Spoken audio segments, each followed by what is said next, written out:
De hoje. Para quem não conhece, essa ação é uma ação do programa TEC. Eu queria ver se eu consigo mostrar aqui rapidinho, só para vocês conhecerem um pouquinho, já que essa primeira ação é bem importante para quem ainda não conhece. Eu sei que tem uma galera que é daí das startups que já está cansada de saber. A Shirlane, o Luciano, já sabem. O TEC, ele... Vocês estão me ouvindo? Sim. Certinho. Então tá. Então tá bom. O TEC, ele é um programa para levar inovação para o município de Teresina, para adensar o ecossistema de inovação do município de Teresina. E ele começou em outubro do ano passado com algumas ações tímidas, tá? A gente trabalha desde crianças, jovens, adolescentes, até com empresas, academia, governo. É uma iniciativa da Prefeitura de Teresina, por meio da SENDEC, que é a Secretaria de Turismo e Desenvolvimento Econômico do município de vocês. E a gente atua por meio desses 5 principais eixos aqui. Hoje, a nossa primeira ação do Tech Valley, esse webinar, é uma promoção do Tech Valley, desse eixo. A gente já tem outros eixos rodando, tá? A gente já tem o Tech Startups, que a gente estava com o edital aberto para as inscrições de equipes empreendedoras e startups. Até o momento, a gente tem 24 equipes, 12 equipes empreendedoras e 12 startups. Quem é das startups, dá um oi aí, só para saber que está por aqui. E elas estão passando por esse processo de pré-aceleração. Então, basicamente, elas tinham uma ideia, submeteram essa ideia dentro do nosso edital, e agora elas estão começando a desenvolver. Então, a gente chegou agora na fase do MVP, que é basicamente você começar a ter um produto para gerar valor para o cliente, para o possível cliente, né? Então, a gente está nesse momento agora que elas fizeram as entregas e vão ter 10 selecionadas para passar para a fase 2, com recebimento de aporte financeiro de R$12 mil por equipe. O eixo Maker, ele está principalmente encabeçado dentro do espaço Tech. A gente vai ter um laboratório Maker. Quem nunca viu é basicamente onde a mágica acontece. Quem já viu me corrija se eu estiver errada, mas tem de tudo lá dentro. Impressoras 3D, enfim, um monte de máquinas muito legais que fazem a prototipação e o MVP darem certo, darem vida a essas ideias, né? Então, a gente vai ter um espaço desse dentro do espaço Tech, que vai ficar lá na Praça dos Skatistas, naquele prédio branquinho, quando vocês passarem por lá que vai ser o nosso espaço. E vão ter todas essas outras ações desses outros eixos também. O Tech Educação, ele está com um edital para ser lançado também para professores, escolas e alunos do ensino fundamental 1 e 2. E mais para frente a gente também vai ter ações do Tech Venture, que é o nosso eixo de investimentos. Mas basicamente eu só queria mostrar isso aqui só para ir apresentando um pouquinho da carinha para vocês. Já vi que tem um povo da startup aqui, o Aleph também, Raia 3D, que vai conseguir usufruir muito também do Laboratório Maker, se tudo der certo, assim que essa pandemia acabar. E aí, gente, dando um start no nosso evento do Eixo Valley, a gente pensou nesse tema, vendo um pouquinho da experiência com as nossas startups, que é como tirar a ideia do papel, os desafios de empreender no Piauí, mais especificamente em Teresina. Então, a gente trouxe hoje 2 convidados muito especiais, que é o Ailton e o Igor Matos, para contarem um pouquinho da experiência deles de empreender dentro da cidade de vocês. Eu queria, Igor e Ailton, que vocês falassem, se apresentassem brevemente. Acho que a gente pode começar com o Ailton, só para seguir a ordem alfabética aqui, nada contra você, Igor, tá bom? Mas a gente começa aqui com o Ailton. Faz uma breve apresentação sobre você, Ailton. Conta um pouquinho quem é o Ailton, do que gosta de comer, como está vivendo nessa pandemia, enfim, conta pra gente. Não tá? Travado. Ailton, seu microfone tá no mudo. Foi mal. Eu tava brincando, eu gosto de comer peixe. Boa, peixinho frito, tudo de bom. Tô brincando, gente. Bem, como já foi apresentado aí, meu nome é Ailton, sou CEO da Aquabit, que é uma startup para aquicultura, criação de peixes e camarão, por isso que eu falei que eu gosto de comer peixe. Falando mais sobre a Ailton, depois a gente vai falar sobre startup. Então, eu estou no Piauí há mais ou menos... Eu esqueço a questão de quantidade de anos, tá? Mas eu acho que tem mais de 15 anos que eu estou no Piauí. Eu vim do Mato Grosso, eu sou paraense, então, quando pergunta de onde eu sou, eu digo que eu sou nômade, que eu não tenho lugar certo. Hoje eu estou no Piauí, né? E já empreendi antes de vir para o Piauí, então eu empreendo, eu, até em palestras que eu dou, eu digo que empreender, na verdade, a gente passa a empreender desde quando você está estudando, porque quando você investe tempo para estudar e dedicação, então você já está empreendendo em você mesmo. Mas, na verdade, em negócios, eu comecei a empreender, eu tinha 21 anos. Então, eu já tinha empresas e comecei a trabalhar né, no segmento de tecnologia também, nesse sentido, lá no Mato Grosso ainda, antes de vir para o Piauí. Quando eu vim para o Piauí, eu tinha tomado a decisão de parar de empreender e seguir carreira corporativa, né? E interessantes os objetivos. Quando eu vim para o Piauí, eu vim para fazer graduação e o meu sonho era coordenar a equipe na área de tecnologia. Essa era a minha vontade de fazer, o meu desejo. E durante a graduação, fui provocado várias vezes sobre a questão de voltar a empreender. E uma disciplina da graduação, que é de empreendedorismo, me provocou bem forte, e aí eu decidi voltar a empreender novamente, aí abri mão da carreira corporativa, que parecia uma loucura para muita gente, e voltei a empreender. E antes de começar a sobreviver com o próprio empreendimento, quase que eu voltei à vida corporativa novamente, bater nas portas para pedir emprego de novo, mas aí as coisas começaram a andar e até então não houve essa necessidade de eu voltar para o corporativo a trabalhar para empresas, sempre empreendendo. Eu acho Muito que um resumo bacana. rápido sobre mim é mais ou menos isso aí. Gosto sempre de aprender, aprender sempre. E uma das minhas habilidades é relacionamento com pessoas. E gosto muito da área de negócios, embora eu seja formado em tecnologia, gestão de projetos na área de TI, né? Então, mas a parte de negócios de pessoas eu tenho bastante afinidade. Bacana. Começou bem novinho, 21 anos. E você, Igor, conta um pouquinho pra gente. Ok, pessoal, boa noite. Sejam todos bem-vindos aí. Eu vi que já tem uns startupeiros ali. Eu gostei do pessoal que já se apresentou falando o nome da startup, Raia 3D, né? Então, assim, já acho que saiu na frente, já está fazendo branding. Vi que tem uma colega minha ali de profissão, eu sou administrador também. E falando um pouco sobre a minha formação e esse momento de pandemia, eu sempre tive uma formação um pouco mesclada entre tecnologia e gestão. Então, sou aqui de Teresina, nascido aqui em Teresina, estudei nas instituições que provavelmente vocês já passaram alguns, me graduei na Universidade Estadual, estudei no IFP, que hoje é IFP, na minha época nem se chamava assim, eu já estou ficando velhinho, né? E sempre focado entre esses dois universos, de tecnologia e gestão. E aí eu acho que é daí que saiu essa questão das startups e de empresas de cunho de inovação e tecnologia, que é o que a gente vai falar hoje. Durante essa pandemia, eu saí do apartamento, a gente mudou tudo, eu estou aqui na zona rural de Teresina, num sítio, então, assim, num ambiente diferente, né? Acho que aqui ficou um lugar mais tranquilo, mais reservado, e toda a equipe da startup está em casa, está todo mundo trabalhando todo dia. Às vezes eu acho que eu estou trabalhando mais do que antes da pandemia, porque antes da pandemia tinha um trânsito, tinha outras coisas, e agora a gente acorda, vai trabalhar, termina, tipo, ficou uma coisa um pouquinho mais agressiva, talvez, a nível de trabalho. Com certeza, não tem limite, né? Então, a gente meio que terminou que a gente engatou na pandemia numa rotina de trabalho ainda maior do que o que era antes, e um dos nossos focos aqui na nossa empresa é ultrapassar essa primeira fase com toda a equipe, sem nenhuma demissão. Acho que a gente está conseguindo êxito nisso.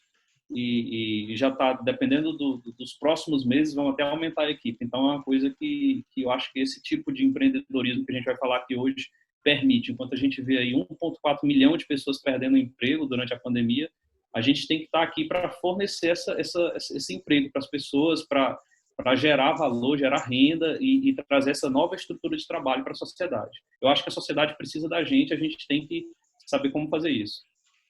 Total, falou muito bem. Só lembrando aqui, pessoal, eu falei um pouquinho antes da gente começar, se vocês tiverem perguntas, façam perguntas aqui no Questions and Answers, nesse balãozinho bem aqui embaixo, e a interação pode acontecer no chat, tá bom?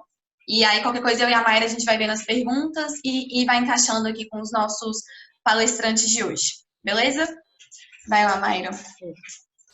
Pessoal, vocês já começaram a falar um pouco sobre a carreira de vocês, e aí eu queria pedir para vocês contarem um pouquinho para a gente sobre a sua startup, né?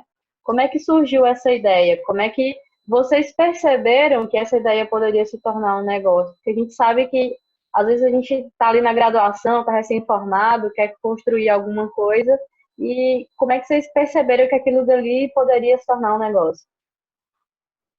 Ordem alfa? Pode ser. O meu caso é um pouquinho diferente, porque como eu já empreendo, então eu observo oportunidades. Não é aquela ideia que surge da minha vivência. Não foi uma ideia que surgiu da minha vivência. Então, embora minha origem, meu pai é pescador, minha origem é do Rio Araguaia, eu nasci às margens do Rio Araguaia, então tenho bastante afinidade com o segmento. O Aquabit, ele originou de um evento que houve entre o Sebrae e a Embrapa. Foi um hackathon, onde precisava apresentar ideias, uma competição. Para quem não conhece o hackathon, eu acredito que a maioria aí conheça, se não todos, porque é da área de startup. Então, é uma competição para se apresentar propostas de soluções para resolver problemas. E aí a gente entrou nessa... Quando ficamos sabendo do hackathon, a gente já tinha uma startup que era para o segmento de microempreendedor individual. E aí eu vou um pouquinho furar, vou falar sobre a origem, que já entra sobre a história de pivotar. Então, era o AdMei, que era uma solução para microempreendedor individual. A gente já tinha esse core de gestão financeira e fomos participar do hackathon, que era para apresentar a solução para a aquicultura, mais focado na piscicultura. E no decorrer do evento, antes do evento propriamente dito, eu trouxe para o time, para a equipe da gente. Então, eu já tinha uma software house, que é a 128 Bits, desenvolve soluções, aplicativos, e temos clientes, portais, sites. E aí apresentei para a equipe, falei, olha, tem uma competição aí para a gente participar. E aí falei para eles, olha, a gente tem que apresentar uma solução para a área de aquicultura. Aí ele falou, abelha, né? Aí eu falei, não é abelha. A apicultura é abelha, a aquicultura é peixe. É para peixe. E aí, quando já tinha feito um estudo de mercado, entendido como é que estava a situação atual do mercado, a demanda, a necessidade, apresentei para o time e falou, cara, é interessante. E aí a gente entrou na brincadeira focado na premiação. Então, vamos entrar para o hackathon. Levei, no time foi o design, um front e um back só para dar suporte caso fosse preciso. E fui eu com a regra de negócio para a gente, durante o evento, apresentar uma proposta. E construímos lá a proposta, um mock-up de como seria a solução para a gestão da agricultura. E a gente acabou ganhando a competição. E dentre as premiações tinha consultorias e tinha viagem para Campus Party, que era o objetivo da gente, era ir para Campus Party, não era nem dar sequência no negócio. Fomos para Campus Party, claro que eu também não ia perder a oportunidade, preparei pitch para apresentar lá e validar se realmente era apenas uma brincadeira ou se seria algo a levar em frente. Fiz pitch lá, conseguimos avançar bem na competição, falei, rapaz, esse negócio é de verdade. Aí voltamos da Campus Party, reuni a equipe de novo, falei, galera, a gente conseguiu boas pontuações lá na Campus Party, apresentando apenas a prototipagem do que a gente fez, apresentando apenas a ideia, e o momento da gente decidir agora. A gente segue, isso já foi início de 2018. A gente vai seguir com a startup ou a gente, aliás, início de 2019. A gente vai seguir com a startup ou a gente abre mão, esquece tudo e joga em bola ali e joga no lixo? Porque eu sozinho não vou fazer. Só vou fazer se o time estiver comigo. Aí a galera falou, não. Aí tá interessante, bora seguir para frente. Eu falei, então beleza. E a gente, Bacana. pois é, e a gente já participava de um edital da FAPEP, no estado Prova de MEI. Aí eu falei, agora a gente não tem condições de tocar 2 startups. Vamos pivotar o AdMEI para o Aquabit. Conversei com os coordenadores da FAPEP, apresentei a proposta para eles. Eles falaram, não, tranquilo, Ailton, vamos pivotar. Pivotei o AdMEI para o Aquabit e, a partir de então, a gente foi fazendo a migração para o Aquabit e passou a seguir apenas Aquabit, propriamente dito. Inclusive, antes nem era Aquabit, era Aquibit, e era uma cor verde, e na validação de campo a gente entendeu que todo mundo falava Aquabit, e aí a gente mudou para Aquabit também. Foi assim Bacana. que surgiu o Aquabit. Para quem não sabe, pessoal, pivotagem é quando você precisa mudar, é quando você tem um segmento, uma ideia, e aí você acaba identificando que é necessário realizar alguma mudança ou alteração naquele segmento da ideia. Bom, e aí, Igor, o que você tem para contar para a gente? Então, eu acho que eu e a Ailton, a gente é de uma fase um pouco anterior a essa fase que vocês estão vivendo, e a gente é old school, né? Então, assim, a gente não tinha todas essas ferramentas e suporte que vocês têm hoje. Então, essa virada de chave para achar uma ideia, para criar uma startup, ela tem um contexto talvez um pouco diferenciado desse que vocês vivenciam hoje aí na experiência que vocês estão passando. No nosso caso, a gente também tinha uma software house, então tem essa similaridade. E nessa software house, a gente tinha feito vários projetos, então a nossa carteira de clientes, tudo tranquilo. Eu acho que para tecnologia, uma coisa interessante é que não falta demanda de mercado, independente de para que lado você quer empreender, a gente é muito demandado.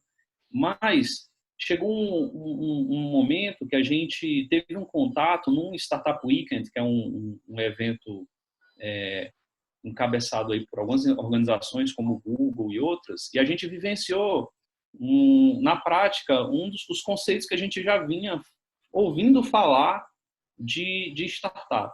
E a partir daquele evento, a gente conseguiu mudar a forma de ver o que a gente fazia. Então, assim, ao invés de a gente tentar resolver o problema, a gente era muito focado em empresas sempre, B2B, nossos focos são empresas, e aí a gente tinha visto que, ao invés de tentar resolver o problema da empresa A ou empresa B, a gente tinha que procurar resolver um problema de um mercado, de um setor, alguma coisa que fosse mais impactante, que fosse que a gente não precisasse estar desenvolvendo soluções para determinados nichos de clientes. E a partir dessa visão, a gente revisitou as nossas experiências e dentro das experiências a gente viu um dos projetos, que é o projeto que a gente hoje chama RevGás, que ele era um projeto que foi desenvolvido em parceria com a revenda de gás de cozinha. Então, assim, a gente atendia concessionárias, alguns grupos empresariais e normalmente empresas com bastante estrutura que contratavam a gente. Mas as revendas de gás de cozinha não. Era meio que um lugar inóspito do ponto de vista tecnológico. E aí, você olha para aquilo e você pode ter 2 visões. Olha, eu não vou empreender aqui porque aqui é muito cru. E a gente olhou e disse o seguinte, olha, vamos empreender aqui porque essa terra aqui, ela é uma terra ainda a ser desbravada. A gente vai desbravar aqui. Então, a nossa visão foi sobre isso. Bacana. Foi como surgiu essa ideia da startup RevGás. Então, o iniciozinho foi isso. E o RevGás, só para complementar, se você entender o contexto, ele termina sendo um ERP, um software de gestão empresarial, só que ele foi baseado desde o início em muitas premissas inovadoras. Então, assim, a gente desde o início já fazia tudo na nuvem, coisa que para o setor e às vezes até para as empresas hoje ainda não é totalmente comum você ter grandes softwares ou estruturas todas em nuvem. O que eu quero dizer com isso? Você, por exemplo, cuidar de suas funções fiscais através do celular, do meio da rua. Então, nossa infraestrutura ela já nasceu inovadora, porque assim, eu quero ter a oportunidade de falar um pouquinho de inovação durante aqui o webinar. E uma coisa que eu gosto de deixar claro na minha visão é que muitas vezes inovação não tem a ver com criar necessariamente essas coisas que não existem, ou de teletransporte, ou mirabolantes, etc. Eu acho que, assim, eu vou citar aqui como que eu materializo inovação. Eu materializo com exemplos como o Nubank. Então, assim, cartão de crédito é commodity há décadas. Aí você vem uma pessoa lá, como o Vélez, e empacota aquilo de um jeito tão inovador que hoje ele é o maior banco da América Latina. Então, assim, inovação tem a ver com processo, tem a ver com visão, tem a ver com a forma que você resolve, e às vezes, né, não tem necessariamente a ver com criar coisas que não existam, tá? Então, eu quero falar um pouquinho mais sobre isso durante o webinar, que eu acho que é bem interessante para a gente entender que as possibilidades nossas são muito grandes, muito mais do que às vezes a gente acha que são. Bom, pois pegando um pouquinho desse gancho que você já implementou, Igor, a gente sabe que, justamente, quando a gente pensa em inovação, a gente pensa que é uma coisa de outro mundo, que você precisa reinventar a roda, e que profissões que são tradicionais não podem empreender, não podem inovar, não pode reestruturar os padrões, né? Como o Nubank fez, como a Uber já fez, que basicamente existia um processo padrão e eles reinventaram isso para facilitar as coisas. Então, na verdade, inovação muitas vezes está voltado para isso, né? Como vocês veem hoje o negócio de vocês? Aliás, como é que vocês veem hoje o Piauí, o mercado do Piauí, no sentido de abertura para inovação? O que vocês levantariam mais assim, enquanto visão? Eu vou pegar o gancho logo, depois passo Vai, siga. Então, assim, falando um pouquinho sobre Teresina e Piauí, sobre minha visão e inovação. Primeiro, assim, eu acho que a gente está com a faca e o queijo na mão e não percebe. Tipo, a gente está para se cortar e o queijo fica podre e a gente não está entendendo o que está acontecendo. Porque, assim, hoje, a gente recebeu, historicamente, a gente tem um certo isolamento. Então, assim, nós somos isolados. O Piauí é um estado isolado do ponto de vista geográfico. Só que quando você tem esse nível de globalização tecnológica que nós vivenciamos hoje, ainda mais com essa pandemia que tornou tudo online, como eu falei, eu estou aqui na zona rural de Teresina, então, e estou trabalhando daqui, entendeu? Eu acho que se a gente perceber isso, o que aconteceu foi que alguém pegou e apagou a fronteira do estado do Piauí para a gente. Então, ela não existe mais. Então, esse é o ponto que eu acho que vocês têm que entender. A partir daí, o que nós temos aqui de potencial? Nós temos pessoas inteligentes, nós temos... um polo de educação, né? Um polo de educação fortíssimo, já reconhecido globalmente em todos os rankings, só que o foco ainda tem sido um foco de exportação ou de mão de obra ou exportação de concurseiro, assim, em termos gerais, vamos dizer assim. Mas isso vem mudando cada vez mais. E eu acho que a ideia é basicamente virar essa chave. Basicamente é isso que falta. Por quê? A gente tem essas possibilidades, então basta que a gente utilize a nossa capacidade educacional, a nossa infraestrutura tecnológica que já está aí, e empreenda. Não tem muito o que fazer. Eu só faço uma pequena ressalva aqui, um pequeno adendo sobre isso, porque é o seguinte, eu acho que, por exemplo, no meu caso, que a gente entrega uma solução virtual como software, a gente não precisa de muitos arranjos presenciais com grandes centros urbanos, sul, sudeste, etc. Já quem vai empreender em hardware, eu acho que dá para prototipar, dá para fazer tudo aqui. Pega o laboratório Maker, por exemplo, do programa Tech, dá para fazer tudo aqui. Mas eu acho que você vai precisar de um ponto de apoio em algum ponto mais sul, sudeste. Existem laboratórios aí de hardware que vão ter que ser passagem obrigatória para você conseguir levar um produto mais físico do ponto de vista tecnológico para o mercado. Agora, do ponto de vista de software, eu acho que a gente nem isso precisa. Então, acho que a gente tem realmente todas essas possibilidades aqui do Piauí, de onde a gente está. Opa, você conseguiu, né, Mayra? Eu não consegui te ajudar. Bacana. Eu acho que seria legal também a gente esclarecer para o pessoal o que é hardware e o que é software. Você quer fazer isso, Ailton? Ou Igor, você continua? Bem, tá.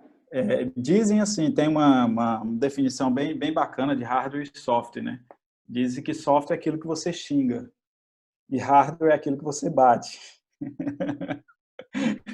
Software você não pode espancar ele, mas brincadeiras à parte, hardware é o físico, né? Então vem da parte do maker, vem da parte de estrutura. Então, se é uma máquina, se é um componente, se é um protótipo, e aí entra mais ainda para a parte de produtos. Se você já tem que pensar lá na frente sobre patentear, porque aí produto tem que ser patenteado mesmo.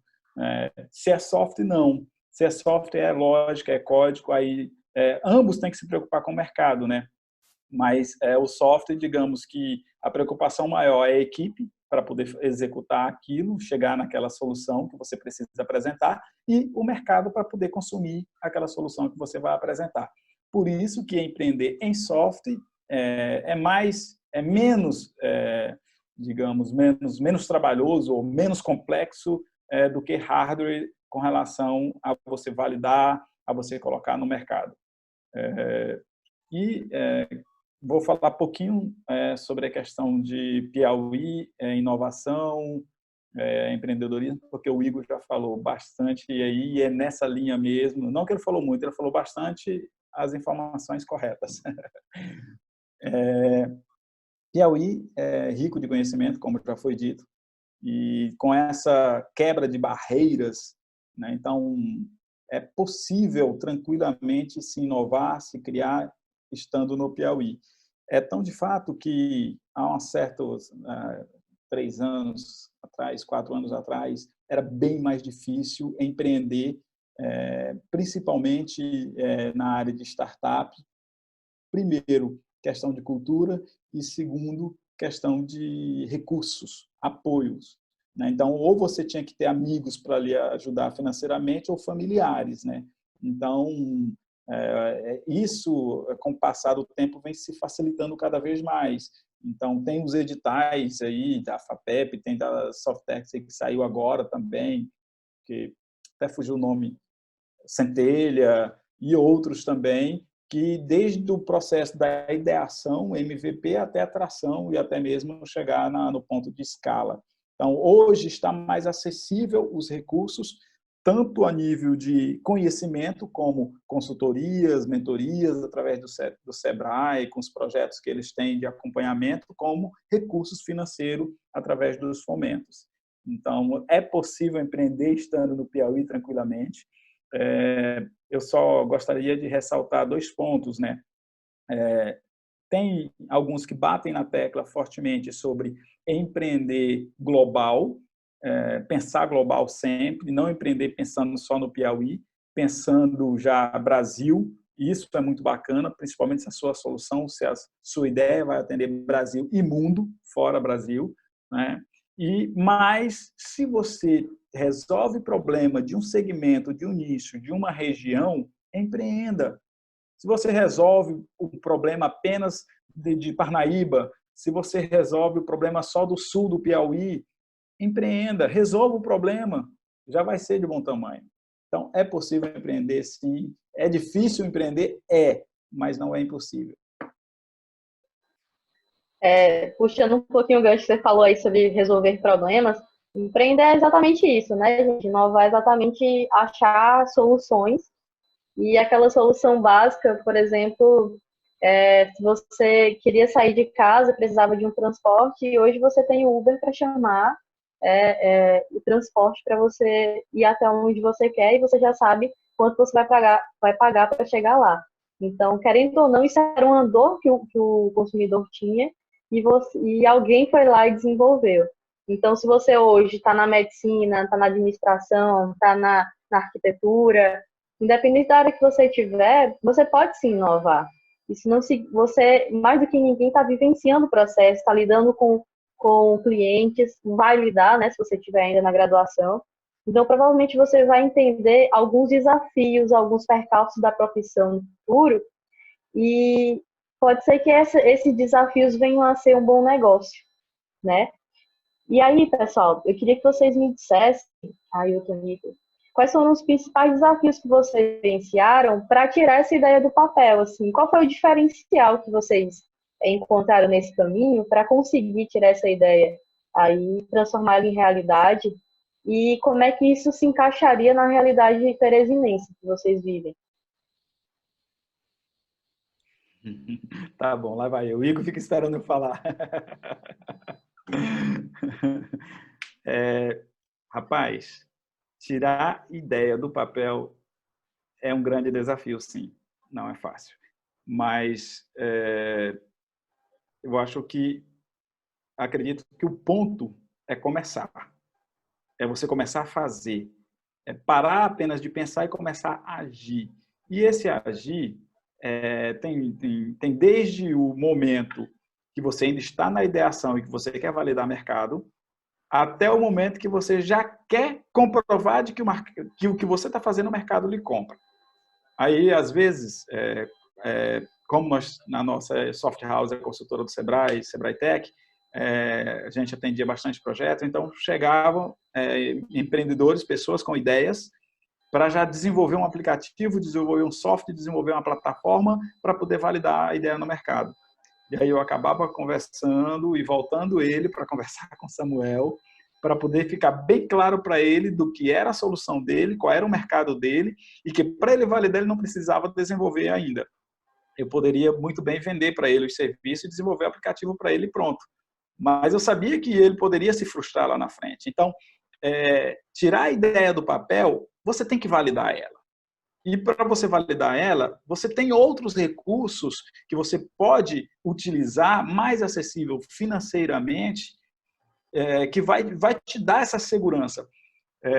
Eu sou muito tem informações que a gente busca em cima da lógica, de dados, dos indicadores, mas tem outras também que é o feeling, que é o sentimento, que é o sentir. Se dá de você avançar ou não. E nesse processo de tirar a ideia do papel, de validar mercado, de comprovar que você está no caminho certo, é meio que, por um longo tempo, você é confrontado, você é questionado. Será que você está no caminho certo? Será que o que você está fazendo realmente vai virar um negócio, vai virar uma empresa? Constantemente você é confrontado com esse tipo de situação. E aí você tem que criar gatilhos mentais, claro que baseados em fatos, em acontecimentos, em realidades, para te dar esse feedback, te dar esse retorno que realmente você está no caminho certo. Vou citar exemplos. A primeira vez que eu fui validar o Aquabit, eu fui para um evento. Não tinha desenvolvido nada. E eu fui para uma feira de aquicultura. E aí elaborei um questionário, vários papéis impressos, coloquei numa prancheta e peguei a prototipagem, a gente melhorou ela rapidão, fiz um mock-up funcional, sem gravar nada em dados, falei, vou para a feira. E lá eu vou sentir como é que vai ser isso. Cara, quando a gente chegou na feira, que eu comecei a apresentar isso, que eu comecei a ficar cercado de produtores, e o povo, eu quero você em Manaus, eu quero você lá no Rio Grande do Norte, eu quero você em Minas Gerais. Falei, caramba, velho, a gente tá no caminho certo. É isso aqui mesmo. Tipo assim, então, são esses gatilhos que a gente precisa sentir, que é do processo de validação, para você intensificar mais ainda. Outro problema, pelo menos no nosso caso, aconteceu que a virada de chave, a gente não virou 100%, mas questão de estratégia ainda, que é 100% o quê? Sair da soft house e ficar somente com a startup. Então, a gente ainda está com ambas, né? Que aí eu cito também, acontece muito com outros colegas nossos, que é estar na carreira pública e começar a empreender. E aí ele fica naquele meio termo. Quando é que eu vou deixar minha carreira pública para mim simplesmente empreender, entrar de cabeça? Que momento é que eu vou fazer isso?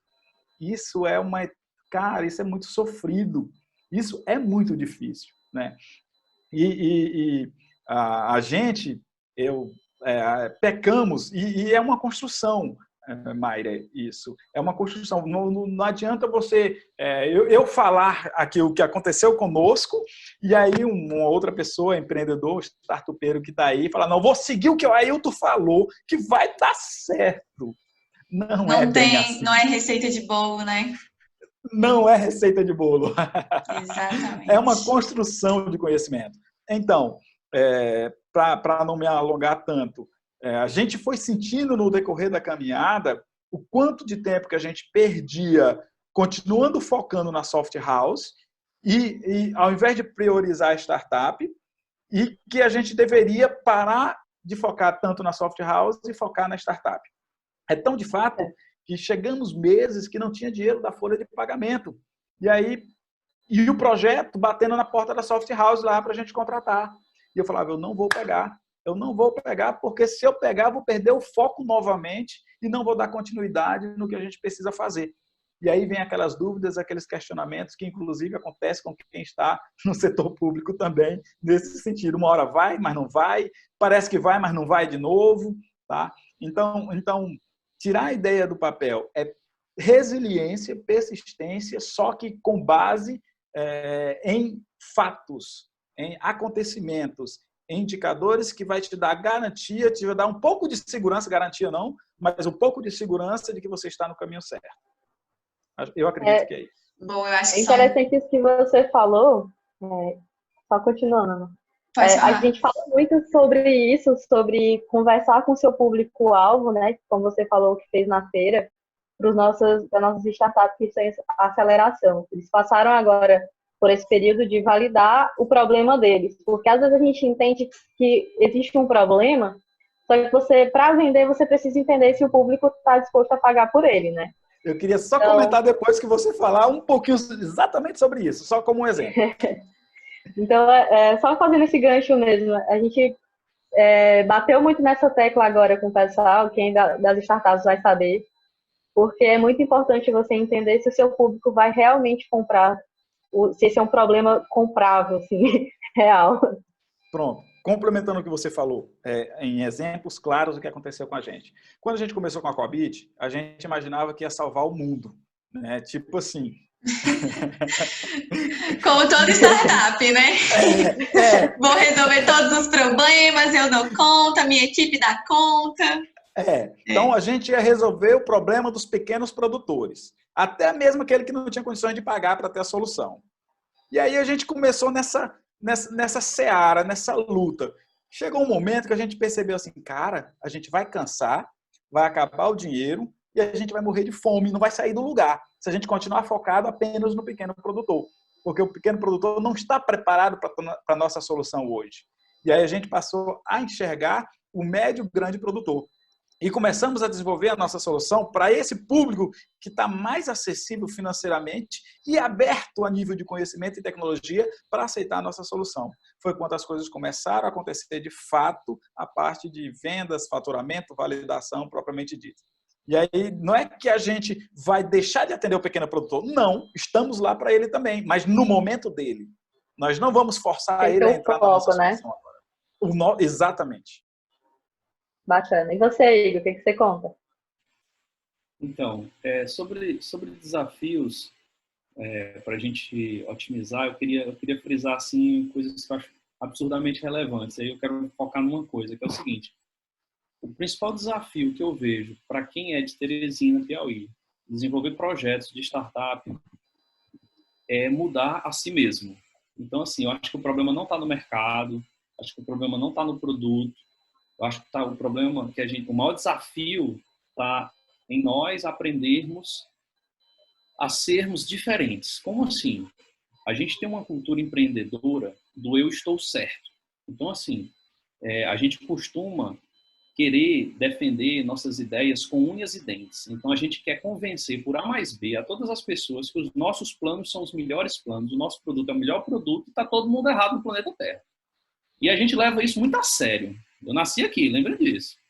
Então, assim, eu acho que eu vou ficar com esse ponto, porque que foi um dos pontos que eu tive que mudar. Se eu não tivesse mudado, não teria avançado. Hoje a gente atende clientes em mais de 20 estados do Brasil e só estamos começando, mas já conseguimos impactar, que é o que a gente queria, a gente impacta o nosso mercado. Mas, assim, eu acho que essa mudança de forma de ver as coisas é o mais importante, porque a nossa cultura local, ela não beneficia a crítica. você pergunta para as pessoas sobre alguma coisa e quer ouvir coisas bonitas. E se alguém não te diz uma coisa bonita, você quer convencer a pessoa que ela está errada. Então, se vocês querem um desafio para superar, é esse desafio pessoal. As pessoas que vocês vão passar pelo caminho de vocês aí, e principalmente aqui num programa como esse, pessoas capacitadas, tive muito contato com a Luciana, também da Softex, outra hora. Então, assim, é um pessoal de um nível altíssimo, e é tão alto que às vezes talvez a gente não consiga entender de início. O que eles estão querendo dizer para a gente? Ninguém quer que a gente mude a ideia, ou eles ser mentor de alguém, ajudar alguém, é fazer as perguntas corretas, até porque já foi dito, não existe caminho certo, mas existe perguntas que vão abrir a sua visão sobre aquilo que você não está vendo. E aceitar isso, acho que é o maior desafio que vocês têm que superar nessa jornada.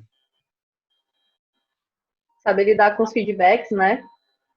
E aí vale também, pessoal, o feedback é super importante, que é o retorno que você tem a partir de alguma ação, né?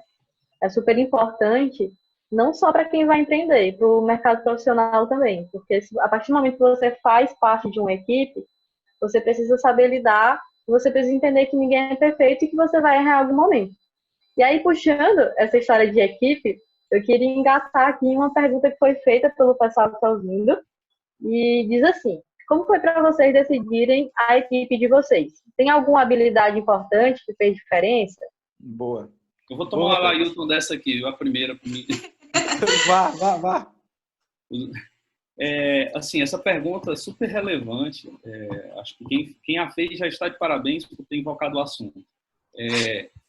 Eu acho que assim, quando eu tive alguns empreendimentos aí, tipo, desde a universidade eu procurei empreender, eu já fui dono de locadora de vídeo cassete, não sei nem se vocês lembram, mas assim, foi um grande aprendizado sobre o que não fazer de várias formas.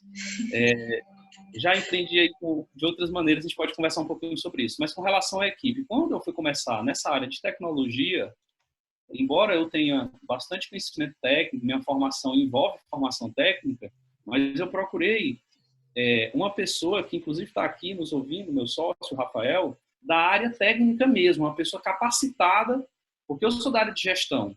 E eu precisava de alguém realmente técnico para a gente balancear esse conhecimento. Eu mais focado engraçado que ele tem capacitação em gestão também, então a formação dele também é um pouco mista e a gente consegue discutir todos os assuntos.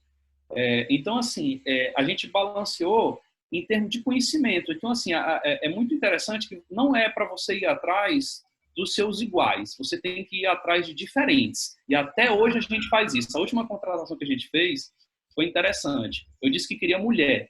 E aí, depois que a gente contratou a pessoa, hoje a gente é uma equipe mista, 50-50, homens e mulheres. E aí eu levei boa parte da equipe para um evento em São Paulo no ano passado, e o pessoal assistiu, assim, eles engajaram muito. E aí, quando eles voltaram, eles disseram, agora eu entendi porque que queria uma mulher. Então, assim, eles entenderam que visão diferente constroem coisas, todo mundo traz uma visão diferente e isso traz coisas mais robustas.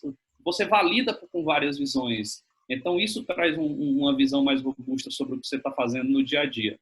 E aí, aproveitar que o ensejo não é só capacidades. Então, por exemplo, o Rafael, que é meu sócio aqui, eu tenho 2 casamentos, com o Rafael e com a minha esposa. Então, assim, só que eu brigo menos com o Rafael. Aliás, a gente nem briga praticamente, porque um perfil diferente. Eu falo muito, brigo muito, mas ele é muito tranquilo. Então, ele deve me xingar só no cérebro e pronto, e fica tranquilo. Aí a gente vai conversando até chegar a um acordo e a coisa flui. Então, assim, eu acho que não só competências profissionais, e eu diria até mais, competências pessoais. Hoje, a gente, na hora de contratar, a gente diminuiu muito a importância sobre o conhecimento técnico e aumentou sobre questões pessoais. Aí tem um ditadozinho que fala que eu gosto sobre isso, é que você contrata a pessoa pela capacidade técnica e demite pela capacidade emocional da pessoa. E eu acho que você tem que pensar um pouco nisso no começo, porque se você não tiver esse balanceamento, é muito mais fácil uma pessoa emocionalmente mais capaz aprender o conteúdo técnico do que o contrário. Isso eu garanto. Lidar com o desafio, né? Isso é a famosa inteligência emocional. Para quem nunca ouviu falar, já pode começar aí a ler a respeito, certo? Vamos lá, Hilton. Tem um livro muito bacana que fala sobre pessoas, que é Gestão do Amanhã. Eu gosto muito dele, já li ele já tudinho. O meu início de equipe, de formação de equipe, é igual eu comentei um pouquinho lá quando eu falei sobre mim, que quando eu vim para o Piauí era me graduar e que o meu sonho era ter uma equipe, era coordenar uma equipe. E também segui a mesma linha do Igor. Embora eu seja formado em tecnologia da informação, eu não codifico. Então, eu sempre precisei de alguém com conhecimento técnico para formar comigo, né? E eu busquei isso desde quando eu saí da minha graduação. Quando eu decidi empreender, eu escolhi na turma 3 pessoas para a gente formar esse time. E dessas 3 pessoas acabou se transformando em 5. Mas quando eu escolhi, isso foi em 2014, quando eu escolhi essas 3 pessoas, eu nem tinha essa noção de gestão que eu tenho hoje, mas já era em cima de capacidade e em cima de pessoas, né? Comportamento e capacidade. Sempre dependi desse caso de pessoas com conhecimento técnico. E já busquei isso na sociedade da empresa, na formação da empresa. É tão de fato que a minha outra empresa, que eu vim migrando de empresas, na minha outra empresa também, o meu sócio tinha muito conhecimento técnico, então eu ficava com a parte de negócios e gestão e ele com a parte técnica. E quando a gente, questões de foco, decisões, ele decidiu seguir carreira solo e eu também decidi carreira solo, aí foi o momento que eu passei a entender que eu não precisava mais buscar, pelo menos naquele momento e até então, um sócio propriamente dito com conhecimento técnico, mas sim equipe. E sempre que às vezes acontece que a gente na equipe acaba perdendo colaborador devido à expertise que ele adquiriu e o mercado externo, o mercado lá fora, né? Existe um assédio muito grande a nível local com relação... tem pessoas da equipe da gente que está trabalhando para fora do Brasil, né? Então para você manter a equipe focada, produtiva e crescendo constantemente é um grande desafio. Com certeza. Quando eu vou buscar um recrutamento, o Igor comentou também no início que na pandemia uma das coisas bacanas da tecnologia é que ao invés da gente demitir, a gente acaba às vezes contratando. É o que eu estou fazendo agora mesmo. Já tem uma nova pessoa entrando no time, né, da parte da equipe técnica, e isso é muito bom. Então eu achei que iríamos ter que demitir. Chegou um momento muito crítico e aí a gente acabou quando começou a voltar ao mercado, que as pessoas entenderam que o mundo não ia acabar, que apenas vou até descontinuar a frase que eu ia falar, porque é sobre a pandemia, então não vou entrar nessa questão, mas que a vida continua e que nós temos que superar essa dificuldade que estamos hoje, continuar inovando, continuar empreendendo, né? Então tínhamos que nos reorganizar, reajustar, entender novamente como é que iria seguir isso. Mas para se montar um time é a complementariedade tanto de conhecimento técnico como comportamental. Essa é a chave para uma boa equipe. Boa. Massa. A gente recebeu aqui uma pergunta da Giovana. Ela falou assim: somos uma equipe onde tivemos a ideia de um app para a disciplina de projetos. Fizemos uma pesquisa e vimos que pode ser um grande mercado. Porém, não sabemos como desenvolver essa ideia. Como fazer com que essa ferramenta seja desenvolvida. Que dica vocês dariam para a gente conseguir fazer isso? Eu vou ou tu vai, Igor? A gente vai revezando, senão a gente não consegue tudo, talvez. Vamos. Então, eu começo um pouquinho e tu dá sequência. Eu disse lá no início, quando eu estava falando sobre tirar a ideia do papel, que é a validação mais rápida possível. E aí, como você vai, pelo que eu entendi, é sobre gestão de projetos.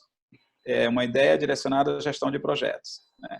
Talvez seja uma pessoa de arquitetura Se não for, Giovana, você confirma aí, por favor. De repente, projetos em que sentido? Pronto. De repente, da área de construção civil, né? De repente, tá. Mas independente de qual seja a área. Então, primeira coisa tem que entender com muita clareza a dor. Quais são as dores? Para, em cima disso, você buscar o que é mais prático e mais rápido para você validar. De repente, não seja construir o app. Não estou dizendo que você não tem que construir. De repente, não seja. Mas, de repente, seja um acompanhamento de perto com algumas ferramentas que vai lhe propiciar um insight mais direto, mais assertivo, em cima daquela necessidade que o teu público-alvo, que o teu possível cliente, teu futuro cliente, possa se sentir atendido. Mesmo que você não resolva 100%, mas que você amenizou aquela dor.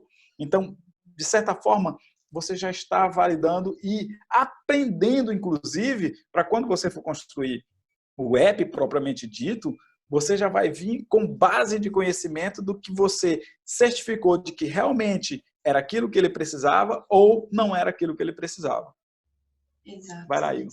Pode ser até um Excel, né? Se resolver o problema do cara, Exato. Tá feito, pronto. Um WhatsApp, um Exato. Google Form.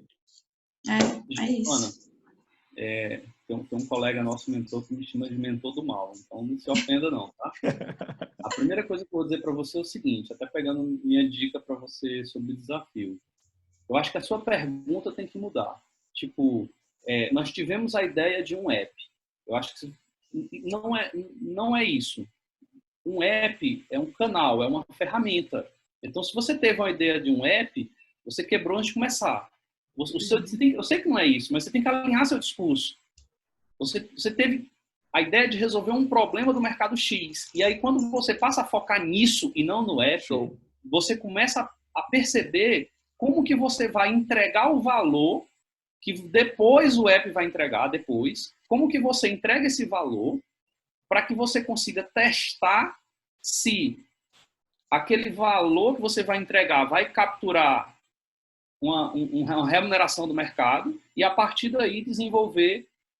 Pode ser um app, mas eu acho que isso é consequência. Então, eu acho que a dica que eu dou para você é você parar e refletir sobre que problema eu resolvo e, de mente aberta, imaginar as 50 bilhões de maneiras que existe de resolver esse problema. Aí você escolhe uma simples, que pode te dar muito trabalho agora, mas você vai conseguir entender como entregar o valor, o que é importante para o seu cliente, e nessa caminhada você vai desenvolver o seu aplicativo. A minha dica seria essa, sobre essa pergunta. Perfeito, Igor. A tecnologia, gente, é só o meio, ele não é o fim. O fim é você resolver o problema do seu cliente, como foi falado aí. Pode ser um Excel, pode ser, mas qual é a dor dele? E por isso que é tão importante você escutar o cliente mais do que falar, né? O seu potencial cliente, o seu potencial perfil, né? A persona, entender quem é a persona, quem é o seu público-alvo, para você conseguir extrair o máximo de informações e voltar para casa e pensar de fato na solução, como você vai construir. Pode ser uma coisa simples. Bacana. Gente, já são 7h05, a gente vem se aproximando aí do finalzinho. Tem mais uma pergunta de um dos nossos ouvintes, e aí eu gostaria de finalizar com a última pergunta, certo? Ana, você quer ler essa pergunta aí da sua xará, Ana? Quero, acho que ela é boa também. Como foi o primeiro MVP/protótipo de vocês? Eu acho que, além de fazer essa pergunta, eu vou complementar um pouquinho. Vocês tiveram vergonha do MVP de vocês? Boa, eu ia dizer isso. Eu iria dizer isso. Vai lá, conta um pouquinho pra gente. Pode começar. Falar, Igor? O Igor começa agora. Vai, Igor. Então, pessoal, no nosso caso, o nosso MVP, ele fugiu do padrão de hoje que vocês devem fazer. O nosso primeiro MVP, ele terminou sendo uma validação lá do tempo que a gente era software house. Então, a gente meio que sentiu naquele momento as demandas do mercado com esse projeto de software house. Então, não tem uma história bonita para contar sobre como foi o nosso primeiro MVP.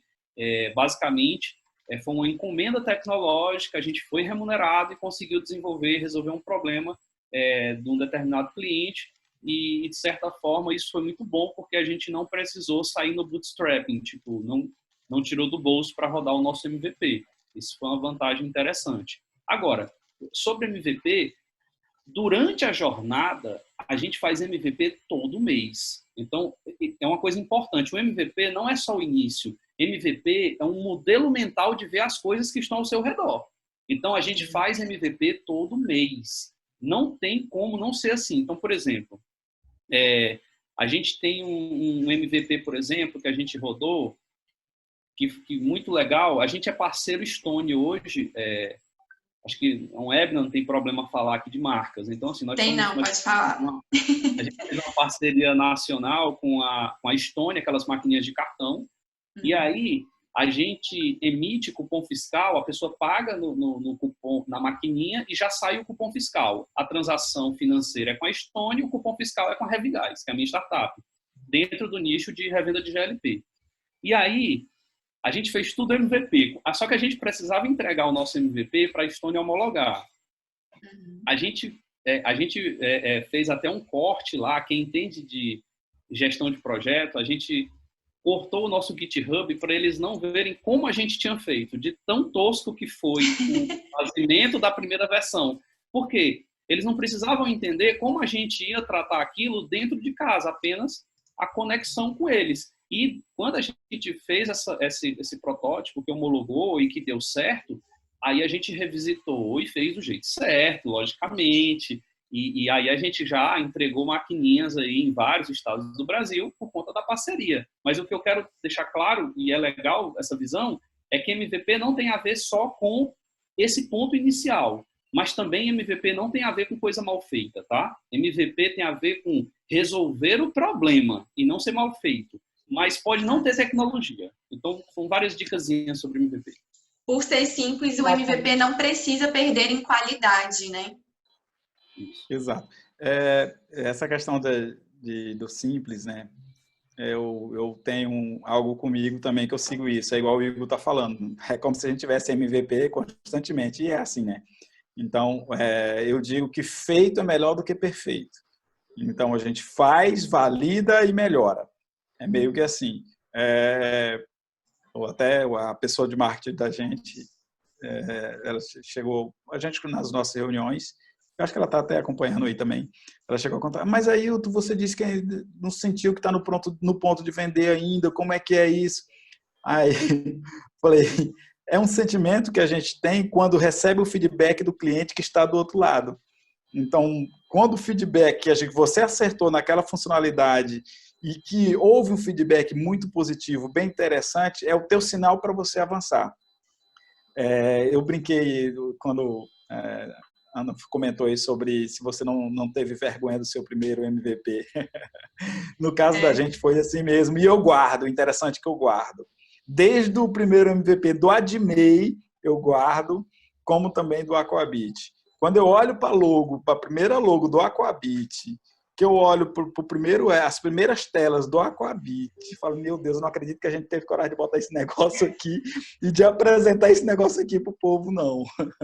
Mas tem aquela frase, né? Se você não tem vergonha de ser MVP, você demorou demais para botar o seu produto no mercado, né? Exatamente, exatamente isso aí.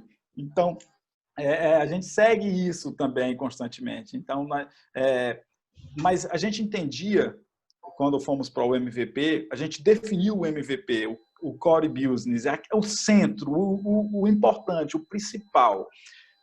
Talvez hoje eu olhando para trás, eu sinto que eu devo ter pecado um pouco, porque a gente deveria ter focado em trazer de forma mais rápida algumas coisas que o cliente precisava de resultado. Sendo que a gente acabou trabalhando na entrada de dados do que na saída. Sendo que agora é que a gente já vem trabalhando na saída, mas a gente levou muito tempo trabalhando na entrada de dados. Tá? Mas a gente definiu o que era principal e colocou no mercado se aquilo realmente seria usável. Então, levando aquela definição de MVP, né? Então, o menor grupo de funcionalidades possível que alguém venha usar. Então, se você fez é um negócio gigantesco e ninguém usou, pronto, aí que danou mesmo. Mas se você colocou 2, 3 funcionalidades, entregou para o teu público-alvo, para o teu futuro cliente, e ele conseguiu usar, já é uma entrega. Então, você já pode se considerar que aquilo ali já partiu de um MVP, onde você pode, a partir dali, com o feedback dele, melhorar tanto aquilo como acrescentar outras funcionalidades. Então, o nosso MVP a gente definiu praticamente, acho que 5 funcionalidades. Eu digo funcionalidades a nível de estrutura, de tabelas, de formulários, de alguma coisa assim. Hoje ele é gigante, hoje a gente vai olhar assim, caramba, é tela demais, é muita linha de código, é um monstro. E a gente já fez ele 2 vezes. A gente já desfez e fez de novo. Então, é um bem trabalhoso, mas o MVP ele tem que partir por esse princípio. Pequeno, rápido, funcional.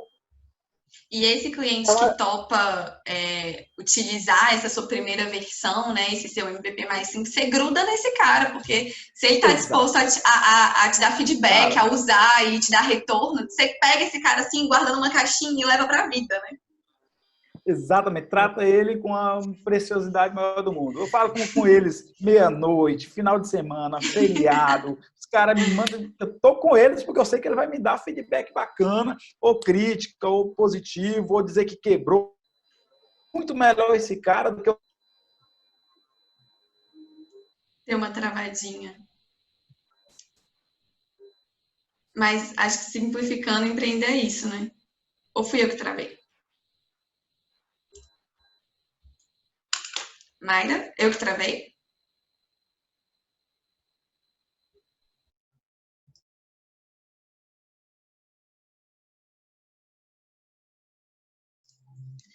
Mayra, eu continuo te vendo, mas não vejo o Igor e o Ailton.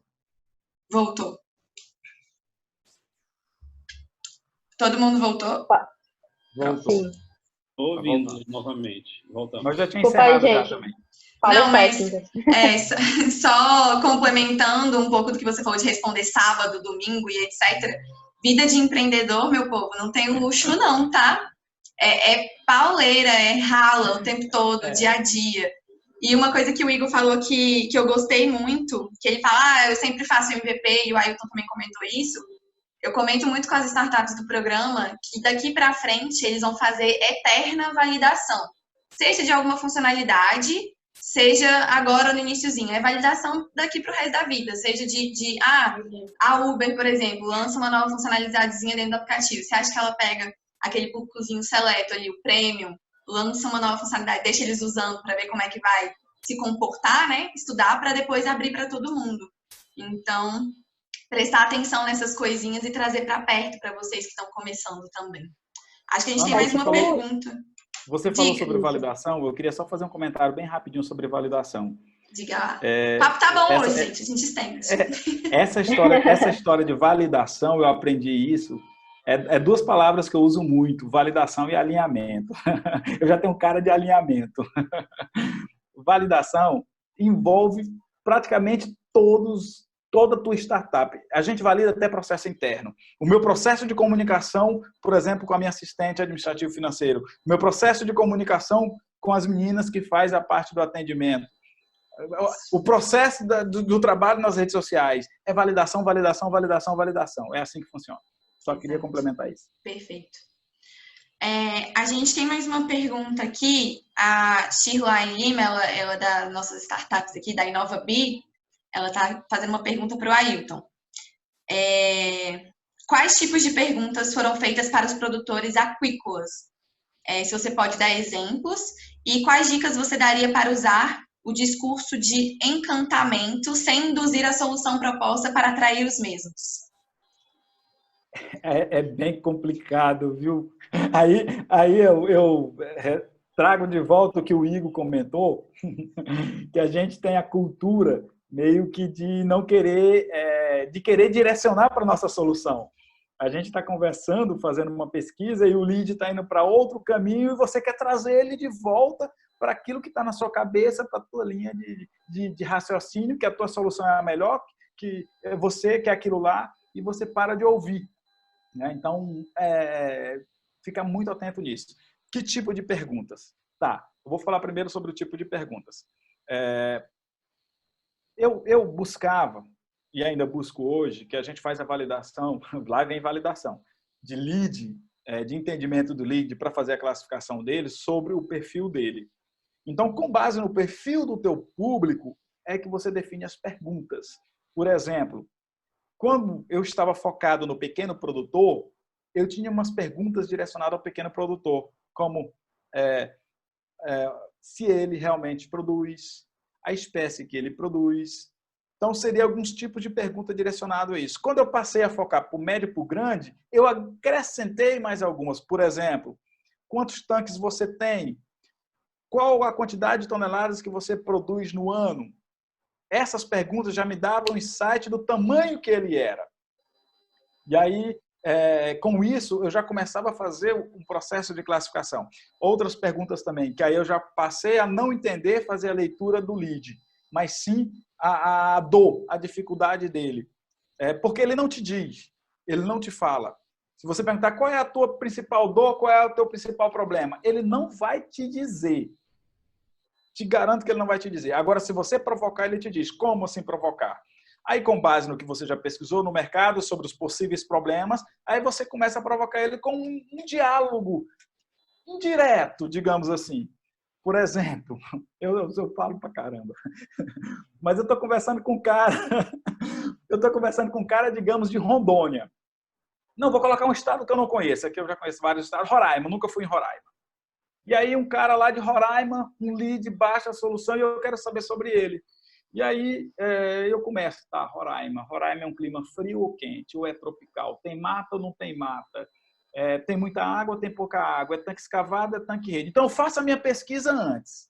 Quando eu chego para conversar com ele, eu converso com ele como se eu conhecesse ele, como se eu conhecesse a realidade dele, o que ele faz.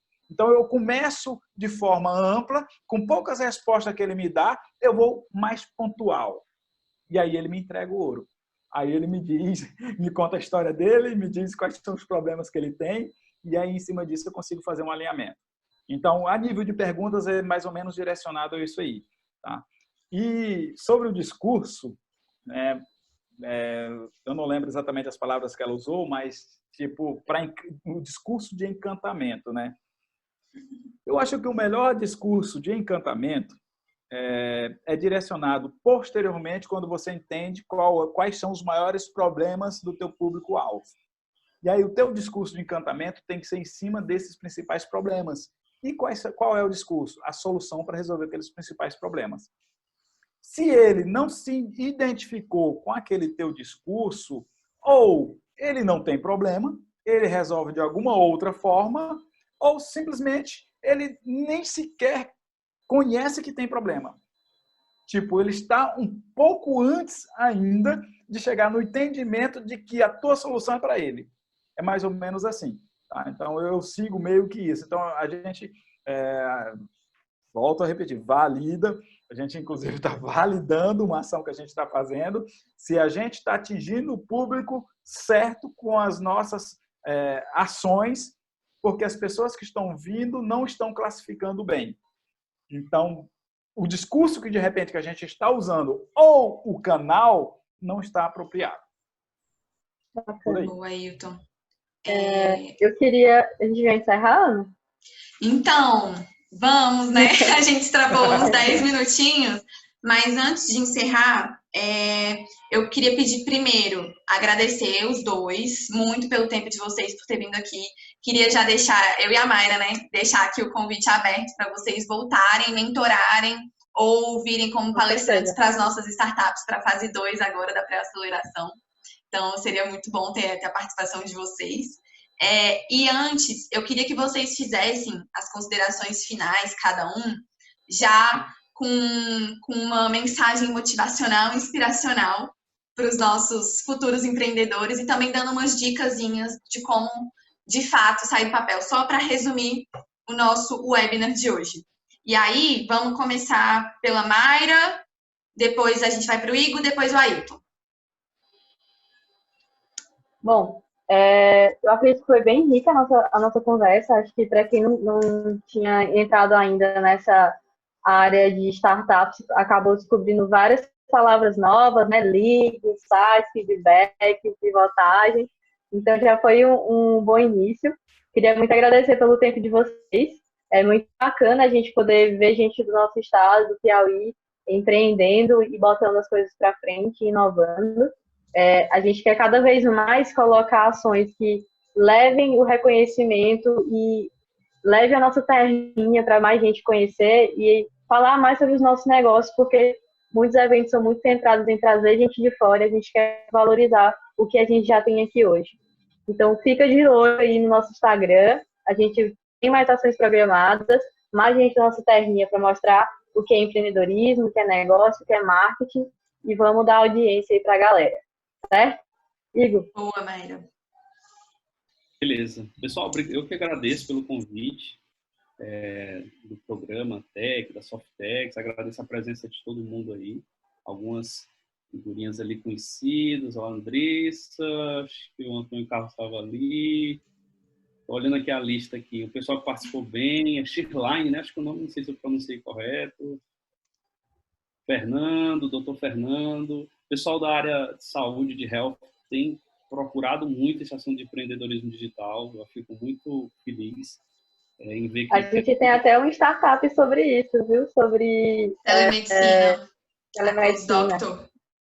Isso. Muito bacana. Legal. Então, obrigado a vocês aí por participar conosco hoje. Assim, a mensagem que eu quero deixar para vocês é assim, que se vocês estão empreendendo, procurem identificar qual é o propósito da carreira empreendedora de vocês. Por quê? Empreender provavelmente é a parte mais difícil, assim, entre ser funcionário público, privado. Empreender te exige muito. E se você não faz isso com uma visão maior sobre o que você está fazendo, onde você quer chegar, como você quer impactar, você pode não ter o resultado que você espera. Porque a jornada é uma jornada que te exige muito. Mas se você está fazendo aquilo por um propósito, ela é uma jornada totalmente aceitável, porque você faz aquilo porque você tem uma visão sobre o que você está fazendo, sobre onde você quer chegar. Se você está fazendo uma coisa que eu não gosto, assim, o empreendedorismo de necessidade, então, assim, quando você faz só por isso, eu acho que é uma coisa que você vai ficar muito abaixo da média do mercado. Então, façam isso com propósito, procurem identificar qual que é o propósito, se alinhe de pessoas que possam complementar essa visão de propósito que vocês vão ter e façam parcerias. Eu acho que esse programa da Softex é um programa ímpar, então façam parcerias, se conectem para vocês entenderem como que isso roda de maneira global. Não interessa se a gente está no Piauí, a gente tem uma rotina na nossa empresa que 1 ou 2 vezes por ano a gente tem que ir, algumas pessoas da empresa, em eventos nacionais, pelo menos, porque a gente precisa acompanhar, sair da caixinha, ver o que está acontecendo, estar conectado no mundo. E, por fim, reforçar o que eu falei, mudem, tentem enxergar o mindset que a gente tem aqui localmente e se desvencilhem dele. Procurem entender que empreender não é uma atividade meramente mercantil, é uma forma de viver, e eu acho que se vocês conseguirem alinhar tudo isso, vocês vão ter assim, um futuro muito interessante, não só do ponto de vista financeiro, mas principalmente pessoal, de conexões. Então, assim, é exaustivo por um lado, mas tem muitos outros benefícios em participar de uma carreira empreendedora. Então, essa seria a minha mensagem para auxiliar aí nessa jornada que vocês estão iniciando. Obrigado. Boa, Igor, excelente. Ailton. Beleza. Também agradeço pelo convite. Eu tenho um carinho especial pelo ecossistema do Piauí. Eu me sinto piauiense, né? Hoje eu me sinto piauiense. Desde quando eu cheguei para cá, eu tinha opções de vir para o Piauí, ir para o Pernambuco ou ir para o Goiás, quando eu decidi sair do Mato Grosso. E aí passei, acho que uma semana aqui no Piauí, conhecendo pesquisa de campo, conhecendo as universidades, já vim direto para trabalhar. E aí gostei daqui, adorei o pessoal, adorei a cultura. E aí resolvi ficar aqui em Teresina. E hoje A gente já está migrando a nossa startup para o Paraná por uma questão de mercado. Então, depois do dia 25 de agosto, eu já vou para Cascavel e vou passar a executar de lá, devo voltar apenas em dezembro. A gente também foi aprovado lá numa fundação para incubação, que é a Fundetec. E isso, eu acredito que vai nos dar um passo a mais na nossa caminhada, nos preparando aí para mais ainda para o processo de aceleração. E Paraná, para quem não sabe, é o estado maior produtor de peixe do Brasil. E o oeste do Paraná, que é exatamente para onde eu vou, é a região maior produtora do Brasil. Então, eu estou indo para o lugar certo e espero que eu consiga alavancar mais ainda lá. Contem sempre comigo, de onde quer que eu esteja. Sempre eu vou estar à disposição ao ecossistema do Piauí, porque me ajudaram bastante, continuam ajudando ainda, e ainda vão continuar ajudando, e aí eu tenho que retribuir toda essa ajuda que eu venho recebendo nesse sentido. Tá? E de mensagem para os startupeiros, aos empreendedores, futuros empreendedores, essa galera que está aí para desafiar o mercado, desafiar os obstáculos, as dificuldades. Eu digo que a gente tem que montar... Parece que travou de novo. Ou voltou? Travou não. Tá indo. Tá. Alguns pontos fundamentais para você poder avançar no empreendimento. Quais? Pessoas, processo, produto. Eu gostaria de pontuar esses três, essa tríade aí. Então, o famoso PVP. Os 3 P's, né? Então, você tem que ter pessoas qualificadas do seu lado, pessoas que lhe ajudem a avançar, pessoas que querem somar forças com você. Tá? Processos bem definidos sobre o que você precisa fazer, sobre tanto interno como externo. E produto, que é o MVP propriamente dito, que sem ele você não vai a lugar nenhum. Vai continuar sendo ideia. Para você tirar a ideia do papel, você tem que transformar ele em produto. Então, voltando à temática, como tirar a ideia do papel, transformar ele em produto. Que aí alguém vai comprar aquele produto de você. Boa. Bem direto. Certíssimo. Pessoal, só antes de encerrar, eu gosto sempre de falar umas palavras-chave do que foi feito no nosso evento. Eu queria te ressaltar algumas. Para tirar a ideia do papel, precisa ir para a rua. No momento de pandemia, como faz? A gente se virou aí durante essa primeira fase das startups. Então, o pessoal teve que correr atrás do LinkedIn, ligar, ativar contatos próximos para conseguir aquela outra ponta, né? Então, mas não é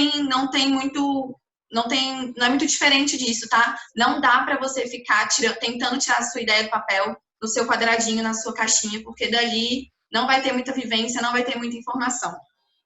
Não empurrar a solução para o cliente, não adianta fazer isso, tem que ouvir, tem que escutar, tem que se informar. Tem que ter metrificação também em indicadores, tem que ter um time multidisciplinar, persistência, tem que validar, não tem problema ter o MVP, não tem problema ter vergonha de ser MVP, mas não demore muito para ir para o mercado também, porque senão seu concorrente vai ser muito mais rápido e vai sair na sua frente. E você também demora muito para ter esses aprendizados se você demora a lançar ele, né? Não fala mais lançar, mas ir para o mercado. Feito é melhor que perfeito e precisa ter networking.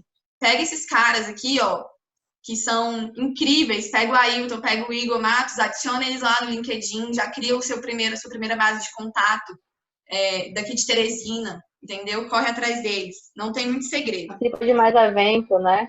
Querendo ou não, é um contato que você tem. E são qualificado, pessoas que querem a mesma coisa, né? Exatamente. Exato. E aí, queria dar um último recado para vocês, que essa trilha de conteúdos que a gente está fazendo do Eixo Valley vai acontecer, né, Mayra? Daqui 2 semanas tem de novo, com mais convidados do ecossistema de Teresina. Então, já fica aqui o convite para vocês acompanharem as nossas redes sociais do Programa Tech, @Programa Tech, Tech com THE de Teresina, a sigla do aeroporto. Coloquei aí nos comentários, tá, pessoal? Boa, Mayra. E é isso, galera. Eu espero que vocês tenham curtido bastante o nosso webinar.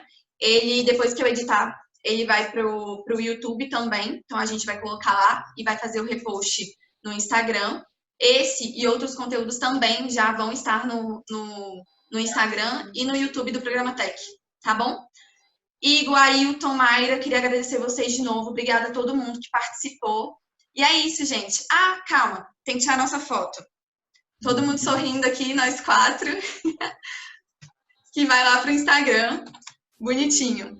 Gente, é isso. Obrigada, viu? Até a próxima e vocês estão convidados para as próximas ações do Tech. Foi muito bom. Boa noite, pessoal. Até mais. Valeu. Um abraço.